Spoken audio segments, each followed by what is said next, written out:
What's up, everybody, and welcome to the Game On Improve Your Health podcast. Tonight's episode journey is being guided by none other than your host, Austin J, or hallucinodream, if you know him from the gaming community. And tonight's topic is on sickness, how to prevent sickness, and what to do if you continuously find yourself being sick. Thank you for tuning in and listening, and enjoy this episode. Blah, blah, blah, blah, blah, blah, blah. What's up, everybody? I'm trying something new. I set the microphone to be a little bit different this time. So we'll see how it goes.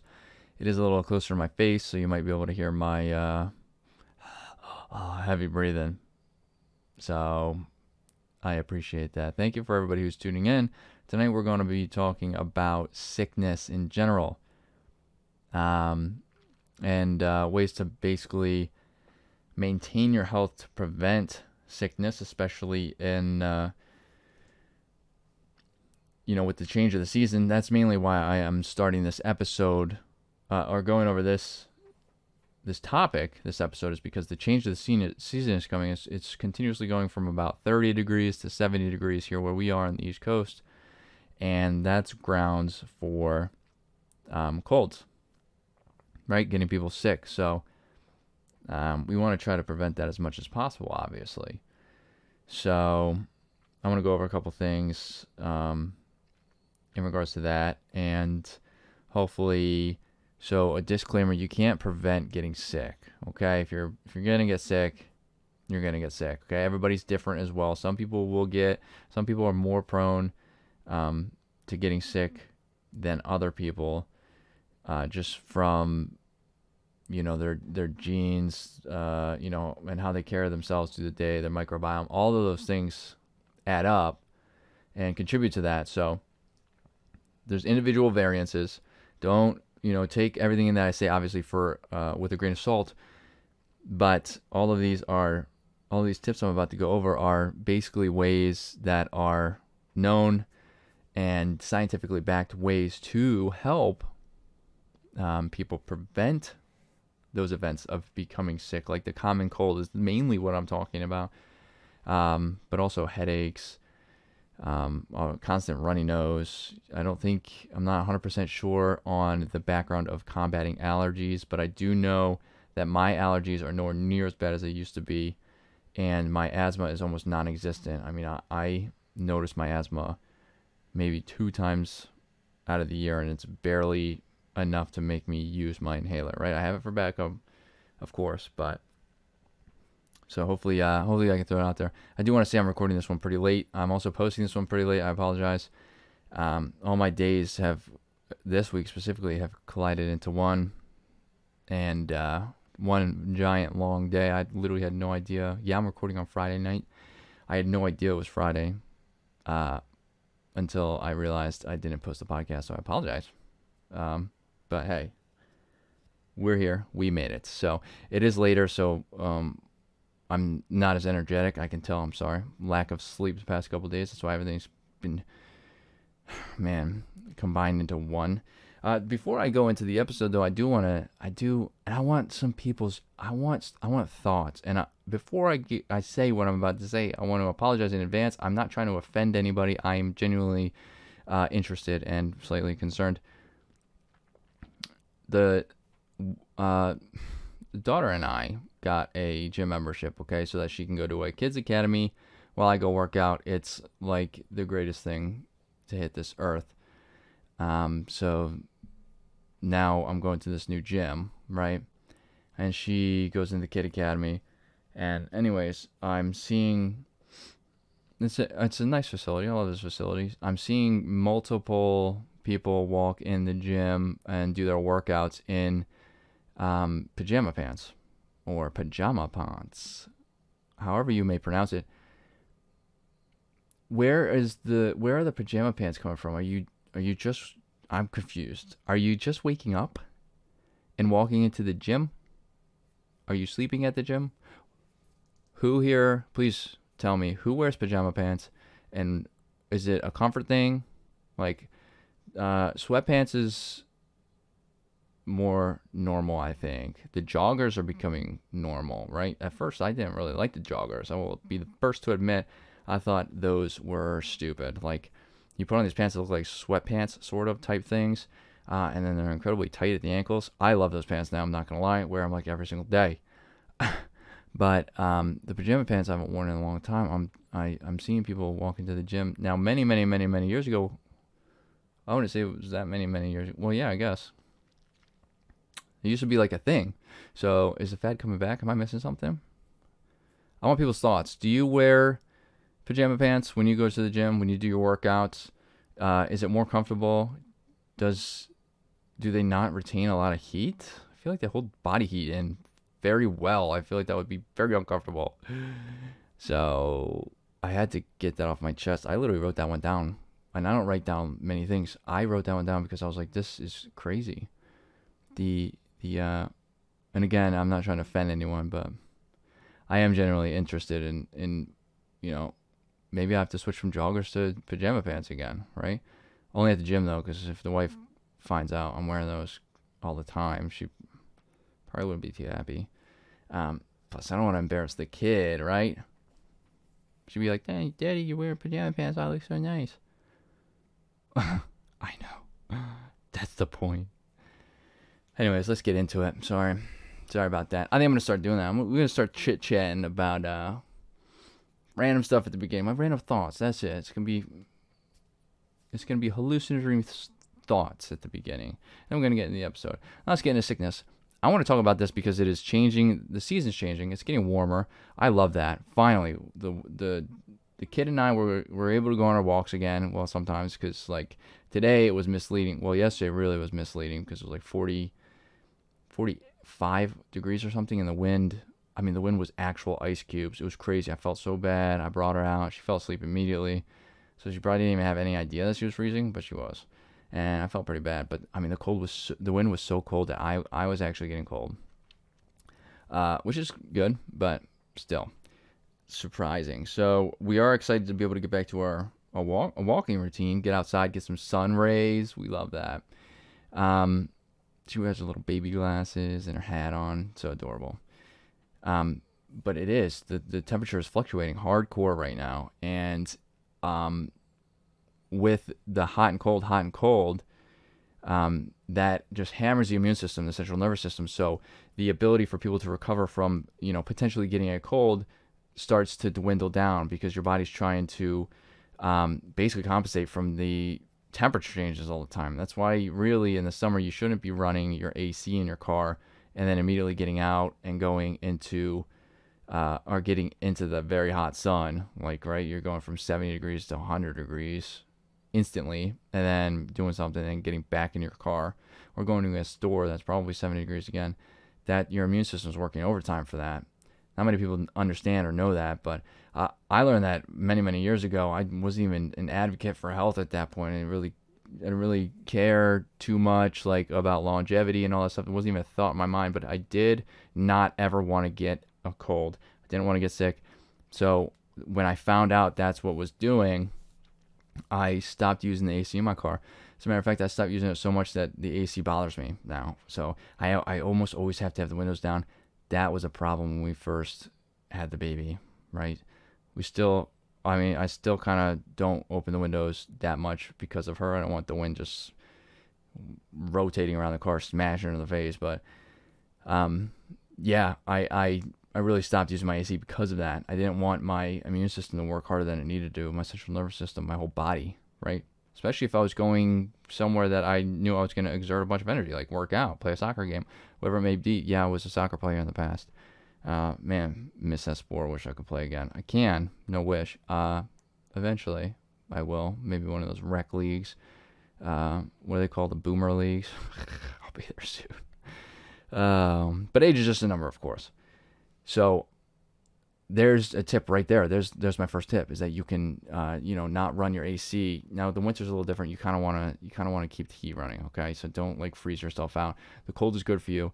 There are times where I literally if it's above 30 degrees, I'll keep the windows cracked and just keep the we don't want my feet to freeze obviously because those are what's utilizing the pedals. So I keep the heat on my feet to make sure that my feet don't start freezing.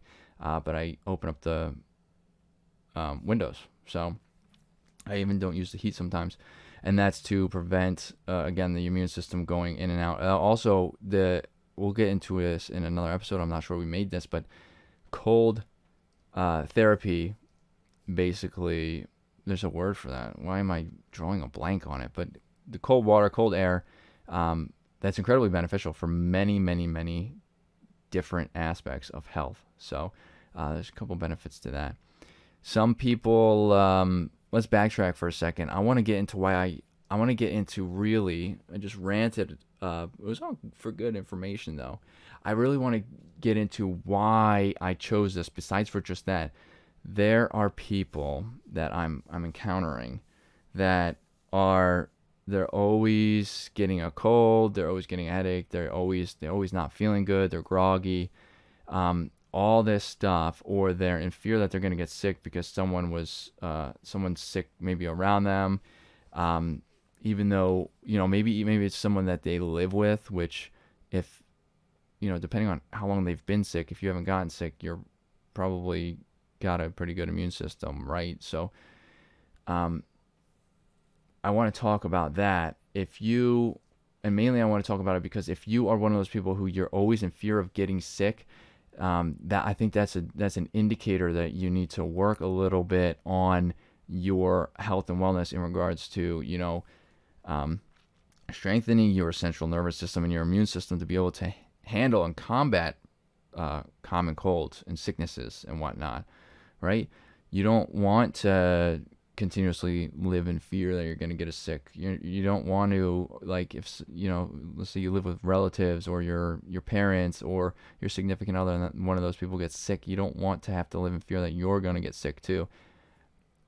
Like right now, and how it's been for a while, it doesn't matter to me if somebody gets sick in the house, because I'm confident in my body's ability to combat any sickness that I may come in contact with, right?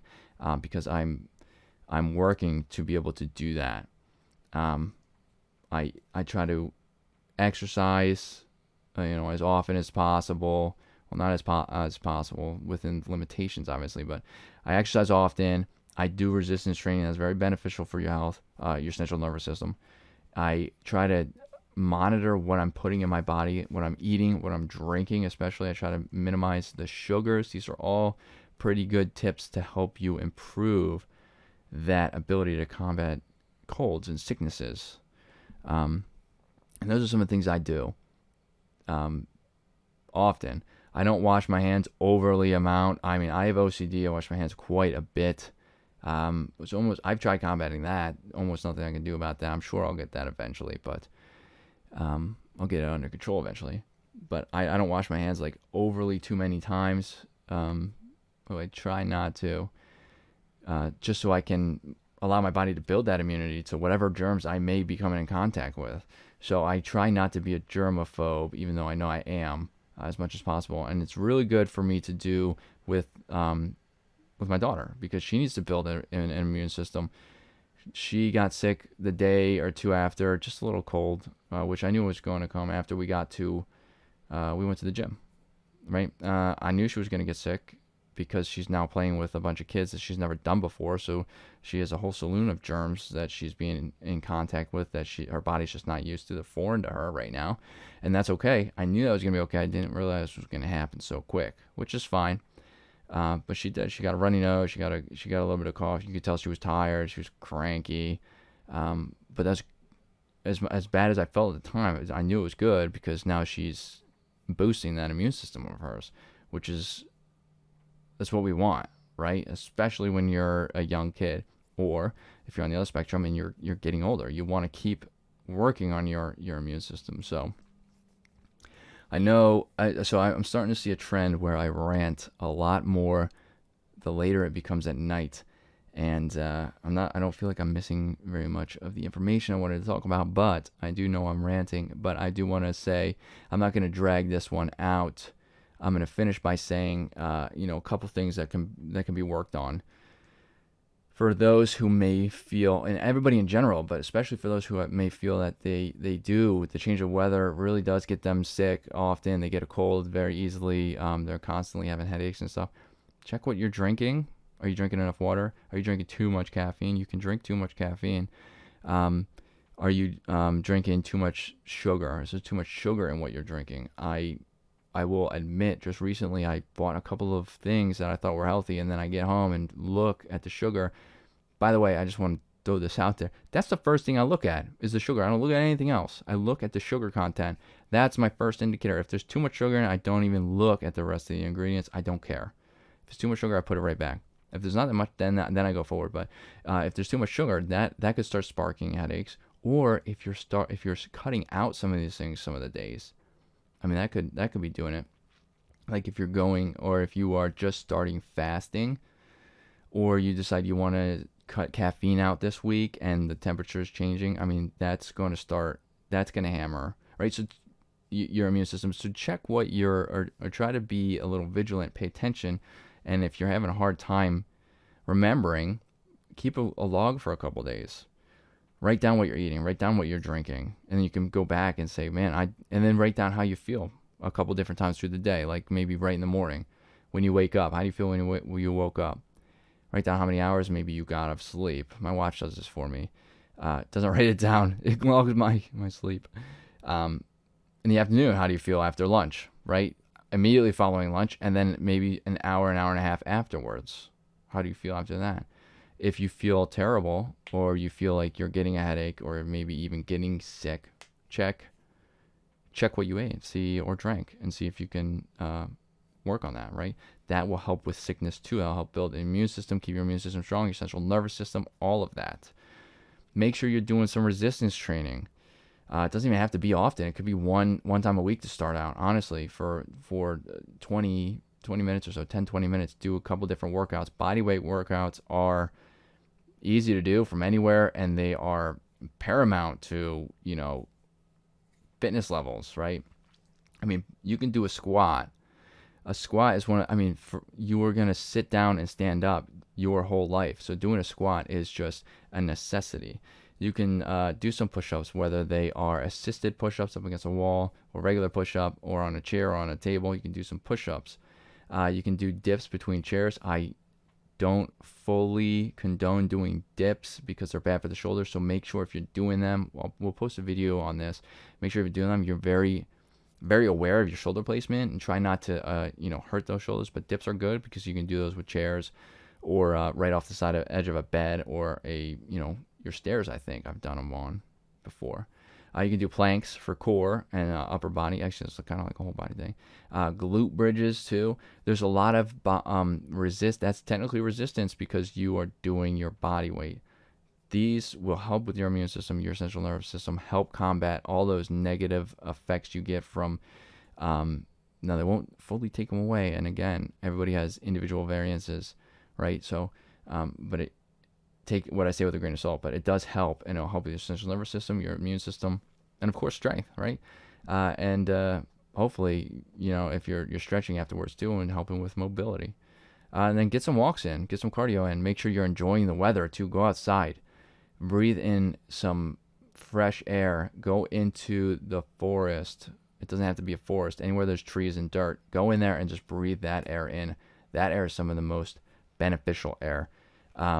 I'm not going to repeat exactly why. I know I'm going to say it wrong. That's for another episode. But get outside. Go into the woods. As long as they're not like creepy woods. I don't like creepy woods, so I avoid them. Go for a run. Go for a walk through there. Even just walking. You can walk a couple minutes, 2-3 minutes a day, honestly. If that's incredibly beneficial. People would be surprised how beneficial that actually is in comparison to if they're not actually doing any of the walking, right? So there's a couple of tips for helping out with the immune system and preventing getting sick. I hope some people put these into practice. Let me know how they go. Let me know if anybody else has any other tricks that they do, tips. I'd love to share them on next week's episode. And I want to thank everybody for tuning into this episode. And I hope to see everybody next week.